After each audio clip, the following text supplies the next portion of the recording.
IBS इतना common है कि 10 करोड़ इंडियंस को ये प्रॉब्लम है। और प्रॉब्लम ये होती है कि जब इंसान इस चीज़ को नॉर्मलाइज कर देता है, दिन महीने साल बीतते जाते हैं और लोगों को लगता है कि ऐसा ही है, ये नॉर्मल है।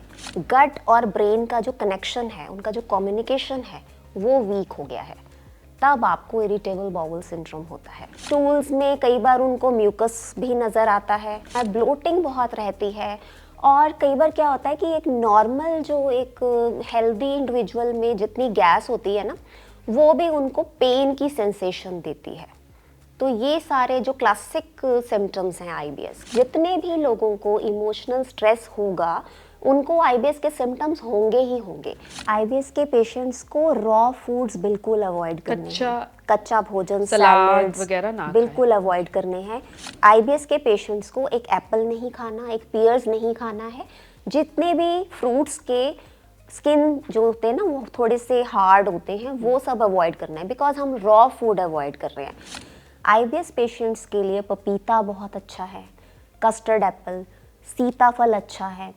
साथ में आईबीएस पेशेंट्स को ग्लूटेन तो अवॉइड करना है, लेकिन उसके बाद वो जैसे रागी ले सकते हैं, ज्वार ले सकते हैं। आईबीएस के पेशेंट्स के लिए जो सबसे अच्छी दवा है, जो नेचुरल है, वो है बेल का फल। सेहतनामा देख रहे सभी दर्शकों का स्वागत। सेहतनामा में आज एक बार फिर functional medicine expert, Ayurveda expert और क्लिनिकल डाइटिशियन सारिका शर्मा हमारे साथ हैं। उनके साथ हमने बहुत सारे वीडियोस बनाए हैं जो लाखों लोगों ने देखे हैं और बहुत पॉपुलर हैं। अगर आपने अभी तक नहीं देखे, डिस्क्रिप्शन में उनका लिंक दिया हुआ है, आप देख सकते हैं। अलग अलग बीमारियों से संबंधित, ऑटो इम्यून डिसीज से संबंधित वीडियोस हैं, आप देख सकते हैं। और आज हम बात करेंगे आईबीएस पर। आईबीएस क्या है, क्योंकि बहुत लोग इस समस्या से जूझ रहे हैं। सो आज विस्तार से इस पर बात करेंगे और इसका इलाज जानने की कोशिश करेंगे। Welcome Sarika. Thank you. So IBS, it's irritable bowel syndrome है क्या? ये एक न्यूरो डाइजेस्टिव डिसऑर्डर है आईबीएस। इसमें क्या है कि सारे फिजिकल नर्वस सिस्टम से रिलेटेड जो आपका डाइजेशन, हम कह सकते हैं कि गट और ब्रेन का जो कनेक्शन है, उनका जो कम्युनिकेशन है, वो वीक हो गया है, तब आपको इरिटेबल बाउल सिंड्रोम होता है। सो वी वुड से कि it is neuro digestive disorder. और ये वीक क्यों हो जाता है? ये वीक दो रीज़न से होता है। एक होता है आपको बहुत टाइम से इमोशनल स्ट्रेस रह रहा है, या फिर आपकी ईटिंग हैबिट्स बहुत टाइम से खराब चल रही हैं। तो इरिटेबल बाउल सिंड्रोम में होता क्या है कि जो आपका लार्ज इंटेस्टाइन है, बड़ी आंत, उसका जो मसल्स का एक्टिविटी है ना, उसमें इम्बैलेंस हो जाता है। कई बार क्या करता है, ये बहुत ज़्यादा वाटर एब्जॉर्ब कर रहा है। आपका जो लार्ज डाइजेस्टिव, जो आपका लार्ज इंटेस्टाइन है, आपका कॉलन बोल लेंगे, कई बार तो वो बहुत ज़्यादा पानी एब्जॉर्ब कर रहा है, कई बार बिल्कुल भी एब्जॉर्ब नहीं कर रहा है। तो इस तरह से इसका ये ऑल्टर्ड बाउल हैबिट्स चलते हैं। इसके सिम्टम्स से आपको पता चल जाता है कि आपको आईबीएस है, क्योंकि आईबीएस जो है वो किसी भी इसको डायग्नोज करने के लिए आपको सिर्फ सिम्टम्स पे ही जाना पड़ता है। इसका कोई डायग्नोस्टिक टेस्ट नहीं होता है, because it does not damage anything. अच्छा, क्लिनिकल टेस्ट कोई भी नहीं है? क्लिनिकल टेस्ट कोई आप सिम्टम से इसका पता लगाते हैं कि आईबीएस है। लेकिन उससे पहले आप हमारे दर्शकों की जानकारी के लिए हम आसान भाषा में ये ज़रूर बताइए कि लार्ज इंटेस्टाइन जो है, बड़ी आंत है, उसका काम क्या होता है? देखिए, लार्ज इंटेस्टाइन का जो काम है, हमारा जितना भी इवैक्यूएशन है, हमारा जितना भी वेस्ट है, ठीक है, वो वहीं से एक्सपेल होना है। आपकी छोटी आंत में आपका सारा डाइजेशन का प्रोसेस होगा, आपके मिनरल्स, विटामिन सब एब्जॉर्ब होंगे। उसके बाद जितना भी आपका मटेरियल है वो बड़ी आंत में जाता है, वहाँ से वो वाटर एब्जॉर्ब करता है, then it gets expelled in the morning. तो यहाँ पे प्रॉब्लम ये हो रही है कि बड़ी आंत की जो मसल्स हैं, ठीक है, वो आपके नर्वस सिस्टम से सीधा कनेक्शन, मतलब कम्युनिकेट ठीक से नहीं कर पा रही हैं। तो कभी वो बहुत ज़्यादा वाटर एब्जॉर्ब कर ले रही है और कभी वो बिल्कुल वाटर एब्जॉर्ब नहीं कर रही है। तो इसमें पेशेंट को जो सिम्टम्स आते हैं, जो आईबीएस का पेशेंट होता है, उसको कभी तो डायरिया रहता है, कभी कॉन्स्टिपेशन रहता है, मेजरली कॉन्स्टिपेशन रहता है। लेकिन कई बार उसके एपिसोड्स होते हैं डायरिया के, और जैसे ही वो खाना खाते हैं पेशेंट्स, जितने भी आईबीएस के हैं, they just run to the washroom.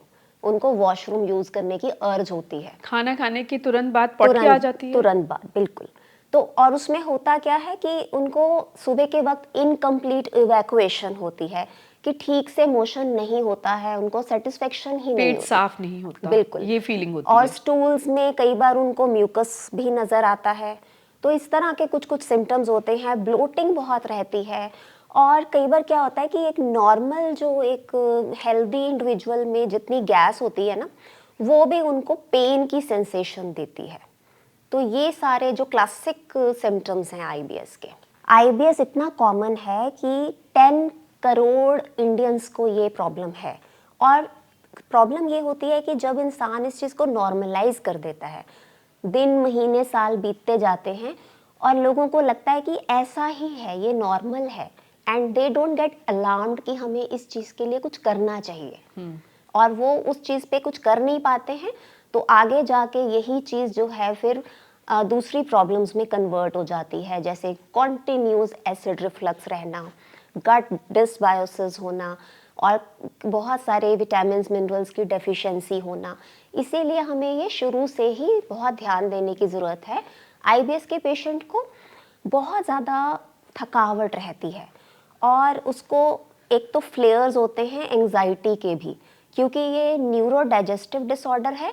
तो उनका नर्वस सिस्टम से रिलेटेड जब मेडिसिन उनके चलते हैं, तो टेम्परेरीली वो रिलीफ देखते हैं इस चीज़ में, लेकिन वो टेम्परेरी रिलीफ होता है। उसके बाद जब मेडिसिन भी काम करना बंद करती है, और जब आपकी ये बीमारी आगे और एडवांस होती है, तो आपको वो साइकेट्रिक और न्यूरोलॉजिकल मेडिसिन भी काम करना बंद कर देती हैं।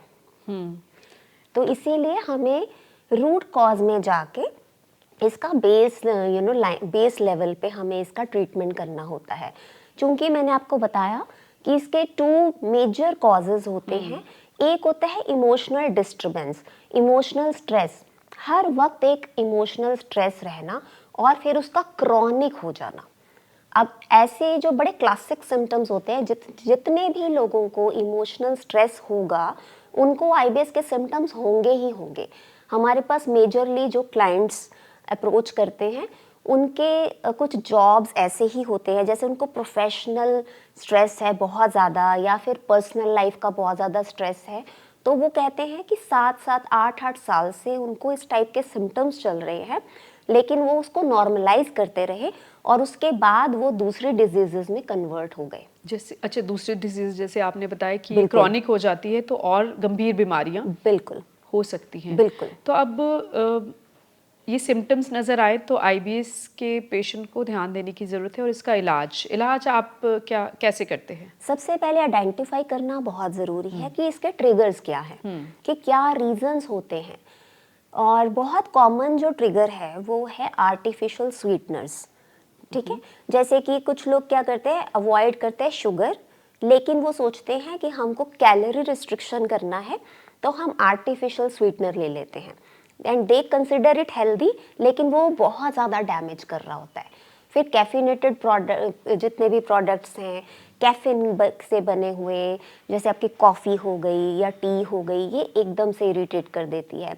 और बहुत ज़्यादा स्पाइसी फूड, फ्राइड फूड, कच्चा भोजन, ये सब ट्रिगर्स हैं। तो हमको सबसे पहले आईबीएस के पेशेंट को जैसे आइडेंटिफाई करेंगे, हम ये ट्रिगर्स जो हैं वो इनके रिमूव कर देते हैं।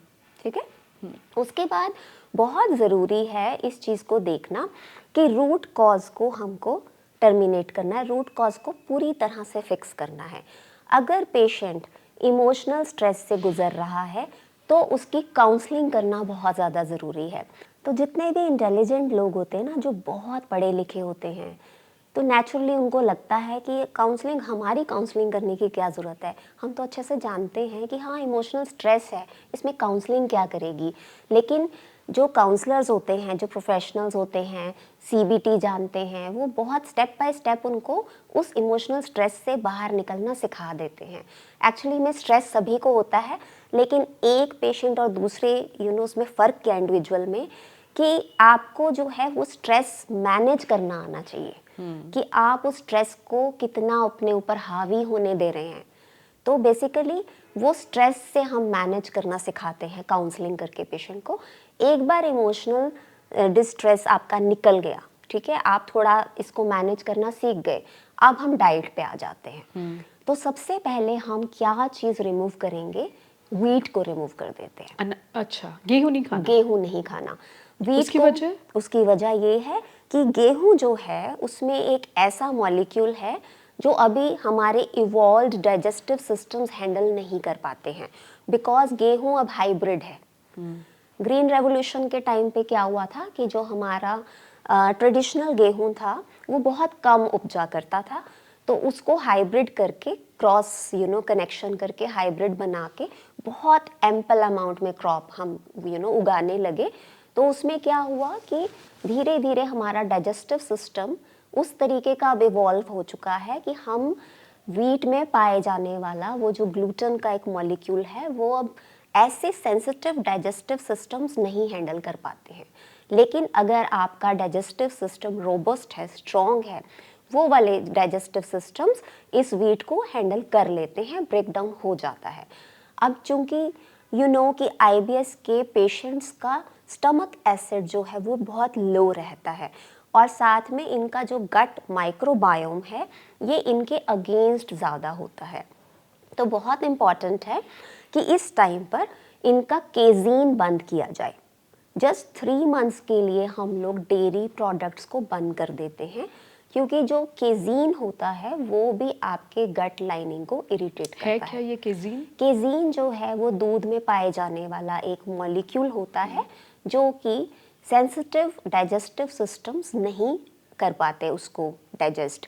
एक आईजी होता है दूध में, वो भी हमारे डाइजेस्टिव सिस्टम्स जो हैं जो सेंसिटिव वाले हैं उनके लिए हम टेम्पररीली बंद कर देते हैं। आईबीएस के पेशेंट्स को रॉ फूड्स बिल्कुल अवॉइड करने हैं, कच्चा भोजन, सलाद वगैरह ना बिल्कुल अवॉइड करने हैं, क्योंकि रॉ फूड्स को डाइजेस्ट करने के लिए आपको बहुत स्ट्रॉन्ग डाइजेस्टिव फायर चाहिए होती है। तो आपको एक तो एप्पल नहीं खाना है, इवन रॉ फूड्स में आपके फ्रूट्स भी आ जाते हैं। तो कौन से फ्रूट्स आईबीएस के लिए सेफ हैं, वो है बनाना। बनाना आपका सेफ है। आप इसमें आप जब बनाना लेते हैं ना, बनाना की भी अलग अलग वेराइटीज़ आती हैं। जो छोटा वाला बनाना होता है ना, बहुत छोटा, वो बहुत अच्छा है आईबीएस पेशेंट्स के लिए। एक रॉ बनाना बहुत अच्छा है आईबीएस पेशेंट्स के लिए। कीवी भी खाया जा सकता है, लेकिन एप्पल ये सब हम अवॉइड करेंगे। और कौन से फल नहीं खाने? आईबीएस के पेशेंट्स को एक एप्पल नहीं खाना, एक पियर्स नहीं खाना है। जितने भी फ्रूट्स के स्किन जो होते हैं ना वो थोड़े से हार्ड होते हैं, वो सब अवॉइड करना है, बिकॉज हम रॉ फूड अवॉइड कर रहे हैं। Steamed carrots are very good for IBS patients. Soups बहुत अच्छे अच्छा, गाजर आप कच्ची ना खाएं, लेकिन गाजर को थोड़ा सा कच्ची स्टीम करके आप खा सकते हैं। वैसे भी जो गाजर है उसको पकाने के बाद उसका न्यूट्रिएंट बढ़ जाता है। ये गाजर एक ऐसी चीज़ है ना, क्योंकि इसका जो बीटा कैरोटीन है वो पकाने के बाद ही हमारी बॉडी के लिए ज़्यादा बायोअवेलेबल होता है। तो थोड़ा सा स्टीम कर सकते हैं। थोड़ा सा स्टीम कर सकते हैं। आईबीएस पेशेंट्स के लिए पपीता बहुत अच्छा है, कस्टर्ड एप्पल, सीताफल अच्छा है। साथ में आईबीएस पेशेंट्स को ग्लूटेन तो अवॉइड करना है, लेकिन उसके बाद वो जैसे रागी ले सकते हैं, ज्वार ले सकते हैं। अब बहुत सारे पेशेंट्स जो हैं वो ये कंप्लेन करते हैं कि रागी और ज्वार की रोटी जो है वो बिल्कुल बड़ी हार्ड सी बनती है। तो मैं एक बार फिर से रिपीट कर देती हूँ, पहले भी हमने काफ़ी शो में ये रिपीट किया है कि आपको बनाना कैसे है इस चीज़ को।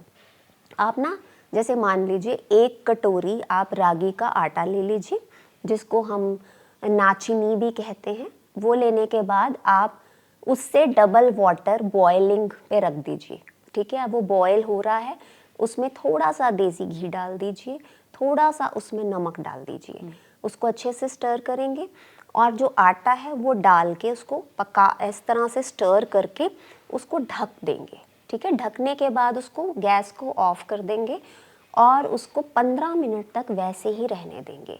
उसके बाद आप उसको किसी बड़े बर्तन में निकाल के नीड कीजिए, जैसे आप गूंथ लीजिए, जैसे आप नॉर्मल आटा गूंथते हैं। बिल्कुल।